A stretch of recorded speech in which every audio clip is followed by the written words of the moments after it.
میں چاہوں گا کہ اس وقت میں آپ کے سامنے ہندوستان کے معروف عالم دین اور علوم و فنون کے ماہر علامہ نواب صدیق حسن خان بھوپالی رحمۃ اللہ علیہ کی زندگی، ان کی حیات، ان کے کارنامے، ان کے جہود، ان کے مساعی کا کچھ حصہ آپ کے سامنے رکھا جائے۔ مجھے معلوم ہے کہ یہ ایسا موضوع ہے جو مختصر وقت میں آپ کے سامنے بیان نہیں کیا جا سکتا، لیکن میں نے جو بھی مطالعہ کیا ہے اس کو جمع کیا ہے، اس کا خلاصہ تیار کیا ہے۔ میں چاہتا ہوں کہ سرسری طور پر اور مختصر طور پر وہ باتیں آپ کے سامنے آنی چاہیے، تاکہ آپ کے دل و دماغ میں ایک طالب علم ہونے کے ناطے علماء کرام کی محبت پیدا ہو، اور آپ جس راہ پہ چل پڑے ہیں یا جس راہ پر چلتے ہیں اس راہ میں ان علماء کرام کی زندگی آپ کے لیے مفید اور معاون ثابت ہو، اور آپ کو حوصلہ ملے، آپ کو طاقت ملے کہ ہمارے ان علماء نے حصول علم کی خاطر جس طرح اپنی توانائیاں صرف کی ہیں، محنتیں اور کاوشیں کی ہیں، ہم بھی اسی راہ کے مسافر ہیں، ہمارا بھی وہی مقصد ہے۔ چنانچہ ہمیں بھی ویسی ہی محنت کرنی چاہیے اور کوشش کرنی چاہیے جس طرح ان علماء کرام نے اپنے وقتوں میں کی ہے۔ میرے بھائیوں، نواب صدیق حسن خان بھوپالی قنوجی رحمۃ اللہ علیہ ہندوستان کے ان چند علمی شخصیات میں شمار کیے جاتے ہیں جن سے پورا عالم اسلام واقف ہے، اور علوم اسلامیہ اور عقیدہ سلف کی نصرت و اشاعت کے لیے آپ کی جو مساعی رہی ہیں، آپ کی جو کوششیں رہی ہیں، میرے بھائیوں وہ جگ ظاہر ہے، وہ محتاج تعارف نہیں ہے۔ آپ نے علامہ صدیق حسن خان بھوپالی رحمۃ اللہ علیہ نے اپنا جو مقام بنایا، اپنا جو رتبہ بنایا، میرے بھائیوں ایسے زمانے میں، ایسے وقت میں بنایا جس وقت وہ رتبہ بنانا، وہ مقام بنانا میرے بھائیوں کسی کے لیے آسان نہیں تھا۔ آپ دیکھیں کہ نواب صاحب رحمۃ اللہ علیہ کا جو زمانہ رہا ہے 1832 سے لے کر 1890 تک کا زمانہ، یہ ایسا زمانہ ہے جو ہندوستان کے لیے، ہندوستان کی تاریخ کے اعتبار سے میرے بھائیوں نہایت ہی دلدوز اور خطرناک اور مختلف قسم کے آلام و مصائب سے بھرا ہوا زمانہ ہے۔ انگریزوں کا ظلم اور ان کی زیادتی، 1857 کا دلدوز واقعہ، مسلمانوں کا قتل عام، یہ ساری چیزیں میرے بھائی اسی زمانے کے اندر ہیں، اور یہی وہ زمانہ ہے جس زمانے میں بڑے بڑے چیدہ اور چنندہ علماء کرام ہندوستان کی دھرتی پر موجود ہیں۔ آپ دیکھیں اسی زمانے کے اندر کم و بیش شاہ ولی اللہ محدث دہلوی رحمت اللہ علیہ، ان کے مشہور 4 بیٹے شاہ عبدالعزیز، شاہ رفیع الدین، شاہ عبدالقادر، شاہ عبدالغنی، اور اسی طرح شاہ ولی اللہ محدث دہلوی رحمت اللہ علیہ کے نواسے بھی موجود ہیں،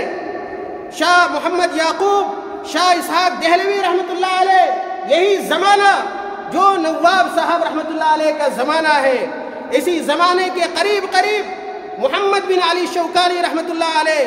زین العارفین بن محسن یمانی، شیخ محمد بن حسین یمانی، شاہ اسماعیل شہید رحمت اللہ علیہ، سید احمد شہید رحمت اللہ علیہ، اور درس و تدریس کے محور اور مرکز میاں نذیر حسین محدث دہلوی رحمت اللہ علیہ بھی۔ آپ دیکھیں یہ مشاہیر اور یہ علام موجود ہیں نواب صدیق حسن خان رحمت اللہ علیہ کے زمانے میں، لیکن کیسی کوششیں ہیں، کیسی محنتیں ہیں نواب صاحب رحمت اللہ علیہ کی، ان تمام علماء کرام کے بیچ اپنی ایک منفرد شناخت بناتے ہیں، ایسی محنت کرتے ہیں اور ایسے کارنامے ہیں جو نواب صاحب کو دوسرے علماء سے ممتاز اور نمایاں بنا دیتے ہیں۔ میرے بھائیوں، نواب صاحب کی جلالت علمی کا اندازہ اس بات سے لگایا جا سکتا ہے کہ وقت کے مشہور محدث عصر علامہ محمد ناصر الدین البانی رحمۃ اللہ علیہ، جن کے بارے میں سابقہ جمعے کے اندر میں نے کچھ باتیں بیان کی تھیں،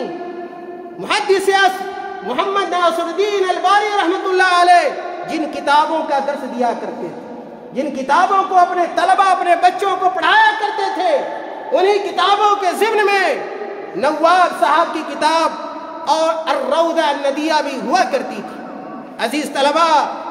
نواب صاحب رحمۃ اللہ علیہ کا خانوادہ دراصل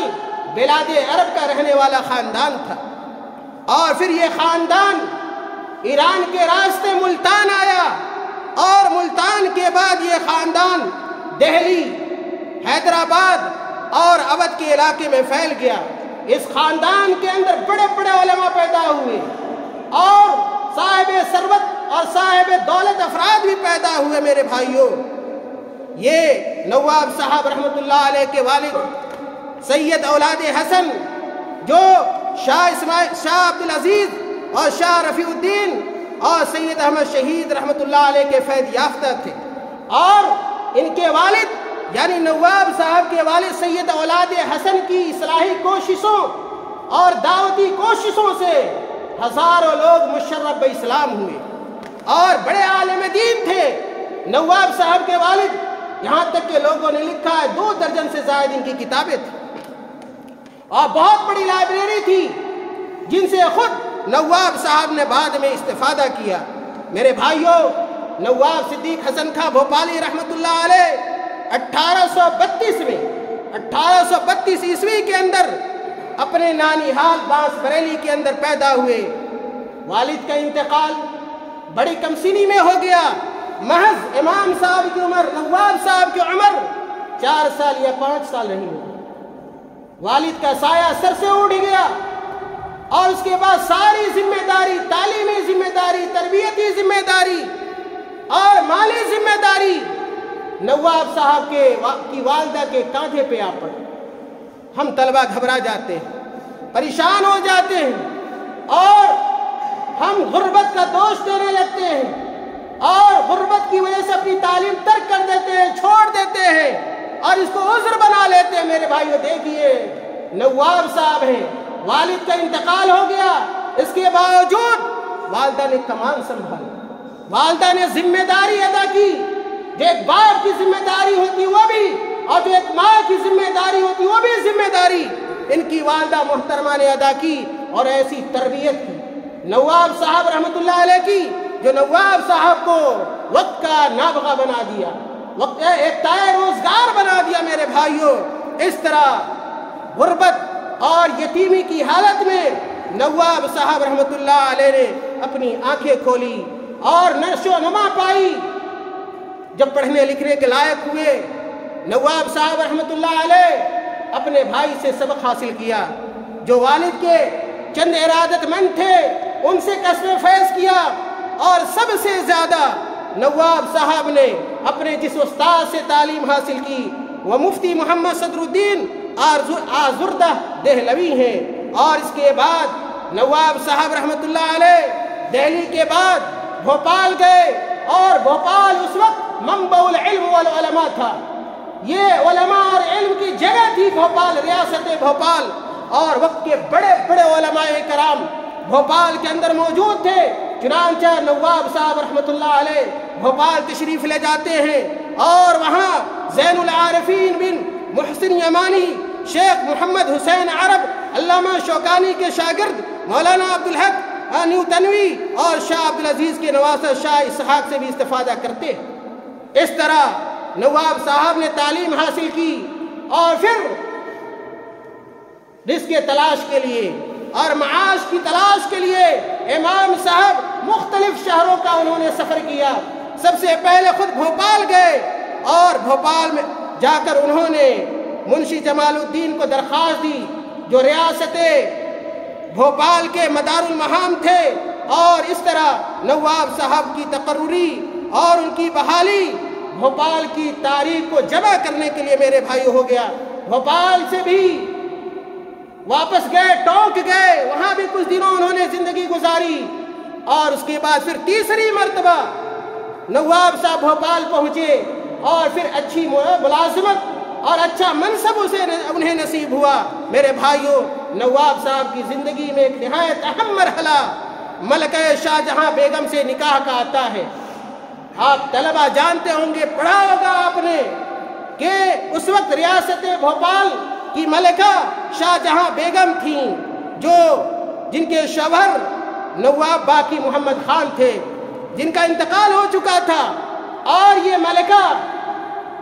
شاہ جہاں بیگم نواب صاحب رحمت اللہ علیہ سے نہایت متاثر تھی, ان کی علم کی وجہ سے, ان کی خدمات کی وجہ سے, ان کے علو نسب کی وجہ سے, ان کے دین اور اخلاق پر استقامت کی وجہ سے. چنانچہ ملکہ نے نواب صاحب کو نکاح کا پیغام دیا, اور بالآخر نواب صاحب کا نکاح ملکہ سے یہ 1871 کے اندر ہو گیا. اس کے بعد نواب صاحب کو مختلف قسم کے آلام سے, مصائب سے, مشکلات سے, پریشانیوں سے گزرنا پڑا. المعاصرہ اصل المنافرہ کے تحت لوگوں نے پریشان کیا, ذلیل کرنے کی کوشش کی, پریشان کرنے کی کوشش کی. نواب صاحب کے خلاف شکایتیں کی گئیں, اور اس وقت جو انگریز کی حکومت تھی ان تک بھی نواب صاحب کی شکایتیں بھیجی گئیں, مقدمات عائد کیے گئے, لیکن تمام چیزوں کو نواب صاحب نے خندہ پیشانی کے ساتھ برداشت کیا. لیکن جو علمی تسلسل تھا, عملی تسلسل تھا, اور جو بہاؤ تھا, کبھی اس سے نواب صاحب نے سمجھوتا نہ کیا. یہاں تک کہ مقدمات میں امام صاحب رحمت اللہ علیہ کو جیت حاصل ہوئی وفات کے بعد. اور یہ پورا واقعہ ہے, پوری داستان ہے, جو آپ طلبہ کو پڑھنی چاہیے. نواب صاحب کی زندگی, ان کی شخصیت, ان کے کارنامے یہ کتابوں کے اندر موجود ہیں, تاریخ کے اندر موجود ہے. میرے بھائیوں, سچ کہا ہے شاعر نے, ایک سمندر چاہیے اس بحر بے قرار کے لیے, پتا پتا بوٹا بوٹا حال ہمارا جانے ہے, جانے نہ جانے گل ہی نہ جانے باغ تو سارا جانے ہیں. میرے بھائیوں, نواب صاحب بے شمار کارنامے, وقت اجازت نہیں دیتا, بے شمار کارنامے ہیں جن کے لیے نواب صاحب رحمت اللہ علیہ یاد کیے جاتے ہیں اس ہندوستان کی سرزمین پر, جس نے قال اللہ و قال رسول کی صداؤں کو بلند کیا اور کتاب و سنت پر عمل کرنے کے رواج کو عام کیا. میرے بھائیوں, جن لوگوں کا نام اس فہرست میں آتا ہے ان میں نواب صدیق حسن خان بھوپالی رحمت اللہ علیہ ہیں. وہ کتابیں جو ہندوستان کے اندر ناپید تھیں, چاہے وہ فتح الباری ہو, یا ایک تفسیر ابن کثیر ہو, یا ایک حافظ ابن حجر رحمت اللہ علیہ کی دوسری کتابیں ہوں, علامہ ذہبی رحمت اللہ علیہ, امام منذری رحمت اللہ علیہ, امام ابن تیمیہ, امام ابن قیم الجوزیہ رحمت اللہ علیہ, حافظ ابن رجب, امام ابن الجوزی, امام سیوطی, علامہ محمد بن اسماعیل الامیر الصنعانی, قاضی محمد بن علی الشوکانی رحمہم اللہ جمیعاً. ان تمام کی کتابوں سے ہند بر صغیر کے لوگ روشناس کرانے والے, ان کتابوں کی طباعت کرانے والے, لاکھوں کروڑوں روپیہ مان کے چلے خرچ کرنے والے, یہ نواب صدیق حسن خان بھوپالی رحمت اللہ علیہ تھے. ایسے قلمی نسخے انہوں نے جمع کیے تھے جو 800 سال پرانے تھے, جن کو خریدنا, جہاں تک رسائی حاصل کرنا اس وقت کے علماء کے لیے, اس وقت کے طلبہ کے لیے آسان نہیں تھا. نواب صاحب نے اس کو آسان بنایا. اسی طرح علماء طلبہ کے لیے وظائف انہوں نے رکھے, مکاتب کو قائم کیا, مدارس کو قائم کیا, جامعات قائم کیے, اور اسی طرح لائبریریوں کا قیام ان کے ذریعے عمل میں آیا. اور مختلف قسم کی تحقیق کے لیے انہوں نے انجمنیں بنائیں اور ریسرچ سینٹر میرے بھائیوں قائم کیے. علامہ صاحب کے, نواب صاحب کے بہت ساری میرے بھائیوں کتابیں ہیں, ان کتابوں کو ہمیں پڑھنا چاہیے, ان سے استفادہ کرنا چاہیے. لوگوں نے لکھا 230 سے زیادہ ان کی کتابیں, 230 سے, اور الگ الگ علوم و فنون پر ہے. کہا جاتا کوئی ایسا دینی اور علمی موضوع نہیں ہے جس پر نواب صاحب نے نہ لکھا ہو, وقت نہیں ہے, لیکن ان کی کتابوں میں سے ابجد العلوم, اسی طرح البلغہ الی اصول الفقہ, التاج المکلل, الحدہ فی ذکر الصحاح الستہ, الدرر البہیہ, الروضہ الندیہ, حسن الاسوہ, رحلۃ الصدیق الی البلد العتیق, فتح البیان, قطف قطف الثمر النيل المرام من تفسير آيات الأحكام يقظة أولي الاعتبار مما ورد في ذكر النار وأصحاب النار الدین الخالص القائد العقائد. میرے بھائیو عزیز طلبہ یہ مشہور کتابیں 230 سے زائد کتابیں ہیں, یہ مشہور کتابیں ہیں. میں آج کے خطبہ جمعہ میں آپ طلبہ سے یہ امید رکھتا ہوں اور اس بات کی وصیت کرتا ہوں, نصیحت کرتا ہوں کہ آپ علماء کرام کو پڑھیں, ان علماء کو پڑھیں جن کا احسان ہمارے اوپر ہے. یہ جس طرح میں نے کہا میاں نذیر حسین محدث دہلوی کا احسان ہے ہمارے اوپر تدریس کے اعتبار سے, اسی طرح نواب صدیق حسن خان رحمۃ اللہ علیہ کا ہم سب احسان مند ہیں ان کی تصنیف کے اعتبار سے, ان کی تالیف کے اعتبار سے اور علوم اسلامیہ کی کتابوں کی نشر و اشاعت کے اعتبار سے. اللہ تعالی ہمیں اور آپ کو نیک عمل کی توفیق عطا فرمائے. اللہ تعالی کہنے سننے سے زیادہ عمل کرنے کی توفیق عطا فرما دے. آمین. وآخر دعوانا الحمدللہ رب العالمین.